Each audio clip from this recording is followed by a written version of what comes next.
একদা এক নির্জন পাহাড়ের কোলে ছিল কালা পাহাড় নামের একটি গ্রাম।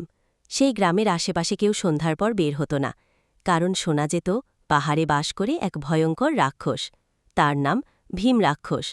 সে নাকি মানুষ ধরে খায়, গর্জনে আকাশ কাঁপিয়ে তোলে, আর তার চোখ দুটো আগুনের মতো জ্বলজ্বলে। গ্রামের সবাই তাকে ভয় পেয়ে দূরে থাকত। কিন্তু গ্রামের এক ছোট ছেলে ছিল অন্যরকম। তার নাম আরণ্য। সে ছিল সাহসী ও কৌতূহলী। তার মনে প্রশ্ন জাগে, সবাই কিভাবে নিশ্চিত যে রাক্ষস খারাপ? কেউ তো কখনো তার সঙ্গে কথা বলার চেষ্টা করেনি।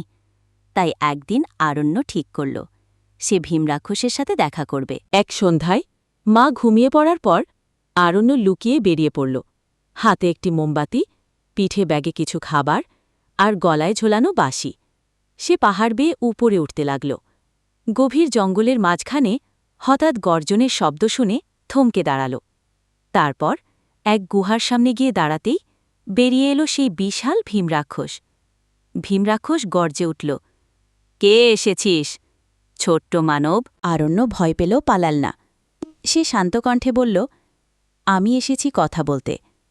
সবাই বলে তুমি মানুষ খাও, কিন্তু আমি জানতে চাই তুমি সত্যিই কি তেমন? রাক্ষস একটু চমকে গেল। এত সাহসী ছেলে সে আগে দেখেনি। তার গলা নরম হল, তারা ভুল বলে না। আমি একসময় মানুষ খেতাম, কিন্তু বহু বছর আগে এক শিশু কাঁদতে কাঁদতে আমার গুহায় চলে আসে। তাকে আমি খেতে পারিনি। তার কাঁদা দেখে আমার বুক কেঁপে উঠল। তখন বুঝলাম আমারও একটা হৃদয় আছে। আরণ্য বিস্ময়ে তাকিয়ে রইল। তাহলে তুমি এখন কাকে খাও? রাক্ষস হেসে বলল, আমি এখন ফল, গাছের শিকড় আর পাহাড়ি পশুর দুধ খাই।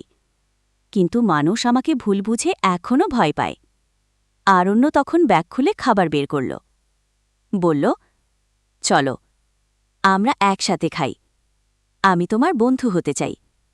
রাক্ষসের চোখ ভিজে উঠল।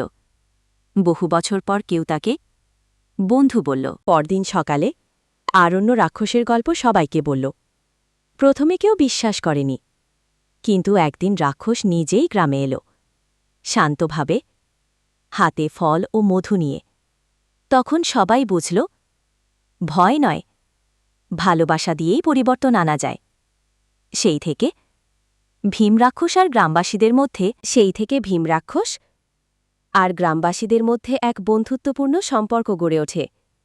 আরণ্য হয় রাক্ষসীর প্রিয় ছোট ভাই। শিক্ষা: বাইরের চেহারা দেখে কাউকে বিচার করা উচিত নয়। কখনো কখনো ভয়ের পেছনে থাকে একাকিত্ব আর ভুল বোঝাবুঝি। ভালোবাসা ও সাহস দিয়ে তা বদলানো যায়।